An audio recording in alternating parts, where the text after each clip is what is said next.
turning stress, stagnation, and adversity into fuel for growth. Being highly empathic definitely has its challenges. I cannot help but see and feel what people are holding in their bodies. The stresses of daily life, trauma and other lived experiences, and their cognitive and emotional responses to it all. I can feel from people's bodies when they're smoking or drinking, especially if they do so heavily, are using other recreational drugs, and even the pharmaceuticals they're taking. And while I have friends of all ages and value the wisdom and maturity that comes with age, I often prefer spending time with younger people because their life force tends to be much lighter, more vital. They're less weighed down by decades of accumulated stress. I'm Ben Oofana, and even though I'm a bit short on sleep, I'm flying out rather soon, and since I'm not going to have my camera equipment for the next few weeks, I want to get this recorded now while I can. And I will be reading from my notes here, or from the article itself, because there's so much detail that I want to make sure I include everything important. I also want to mention that this is the first in a series of videos. I am completing a rather lengthy article, about 20 pages, so I'm going into depth about the various adverse influences, like the stressful lived experiences, a lot of the unhealthy habits that many of us have fallen into, and how that affects our organs and systems, the way our brains function. Our ability to show up is present, or in many cases to not be quite as present and functional. So initially I will be going more into depth about specific unhealthy aspects or influences, and then the healthier habits that we could be adopting, or healthier choices that will enable us to show up more fully present, to live more fully, to be more fully engaged in our lives. So with that, let's dive into it. Even though I've always been empathic, my senses have grown far more acute over the years. I noticed a heightening of my senses when I began spending lots of time doing Qigong, but most of it stems from my intensive daily meditation practice and from going through the Vision Quest, a traditional Native American practice that involves going out to fast alone in the mountains for 4 days and nights without food and water. One of the things I find most challenging is air travel, especially long-haul flights.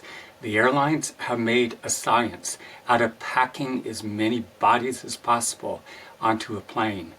Open middle seats used to be common midweek. Now, with code sharing, airlines partner to fill every last seat. The seats have shrunk, rows are closer together, and the whole cabin feels compressed. What makes it even worse is when the person sitting in front of you feels entitled to lean their seat back, sucking up what little space you had left, or the person sitting behind you decides to rest their head on the back of your seat.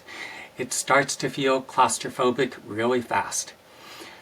One morning while training with Chinese master Shifu Li Tailiang, my teacher for many years in the internal martial arts of Xing Yi Quan and Baguazhang, I described what I'd been experiencing. He nodded in agreement and said, "That's a normal response to doing so much practice. You're becoming more aware of what other people are holding in their bodies. It's a protective signal. Creating space keeps you from taking it on." Whenever I do in-person sessions, I have the person I'm working with stand in front of me. I scan their body. I feel what's going on through my left hand, and a visual representation of what I'm feeling forms in my mind. Having worked this way since my mid-20s, I've gained enormous insight into the developmental process people go through from infancy into adulthood and beyond. I've also gained a much deeper understanding of the impact of trauma and other adverse influences on the body and mind. In the remainder of this article, or video in this case, and subsequent videos I'll be creating in this series, I'm going to be describing both the adverse influences and their effects on the body and mind.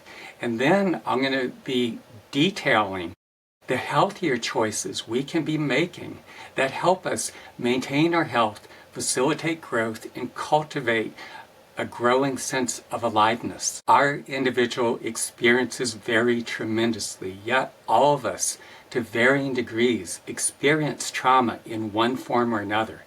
When I look into the subtle bodies, the chakras and layers of the aura, those who have been through significant trauma often carry a more dissonant quality. In response to childhood trauma, the chakras are often damaged, disfigured, or fail to develop. Damage and disfigurement can also result from injuries caused by automobile accidents and from invasive medical procedures such as chemotherapy, radiation, and surgery. Much of the trauma and our undigested emotional responses to it concentrates in specific areas, yet is also held throughout the body, within the organs, tissues, and cells.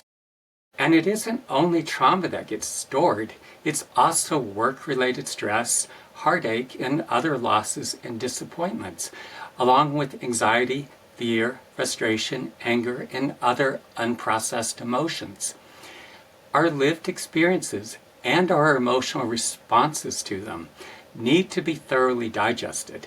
The problem is most of us were never taught how to work effectively with what we feel. In fact, many of us make it worse by actively avoiding, suppressing, or numbing the stresses and emotions we'd rather not feel.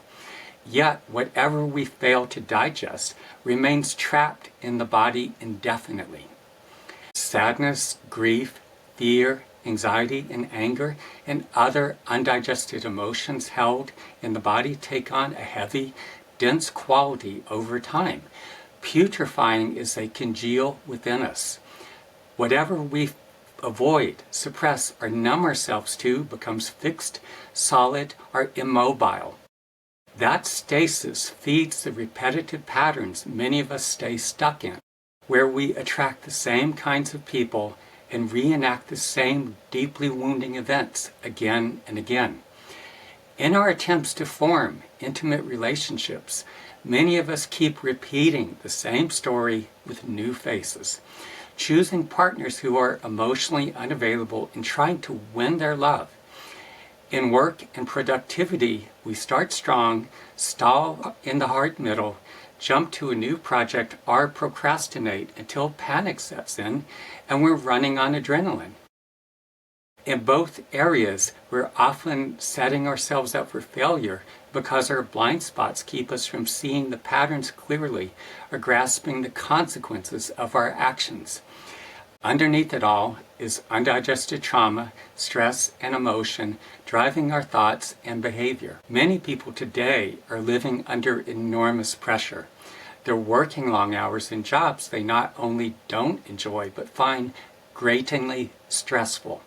On top of that, they commute long distances and manage endless responsibilities, raising children, caring for a spouse or aging parents, all the while struggling to stay afloat financially. Most are not getting enough sleep, and many attempt to keep up the pace by running on coffee and energy drinks just to get through the day, which only makes the exhaustion and sleeplessness worse. There's little space left for people to process their lived experiences and emotional responses. Everything piles up. The stress, frustration, sadness, and anxiety, layer upon layer. Over time, this creates a thickening in the system. The body becomes stagnant, weighed down by unprocessed emotions and unrelenting tension. Living this way takes a tremendous toll, not only on our physical health, but on our emotional and spiritual well-being. We need quiet time and space to decompress, to breathe, and to digest what life brings us. Without that, we lose our sensitivity and resilience.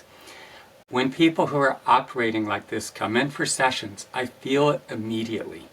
Their bodies are dense, fatigued and unresponsive at first, and some remain that way if they keep up such a grueling pace. The vitality is buried under years of accumulated stress and suppression.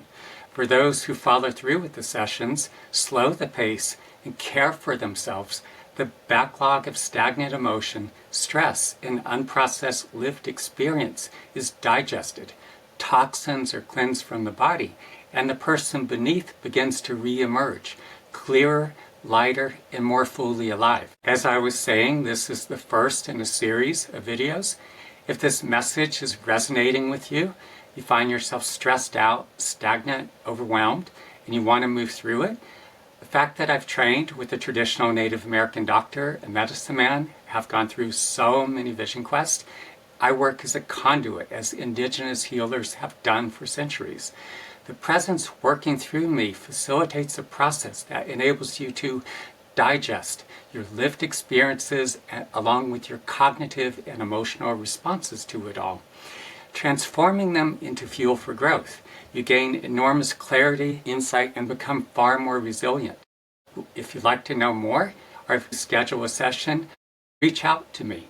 Call 332-333-5155 or go to benoofana.com or teachmetomeditate.com.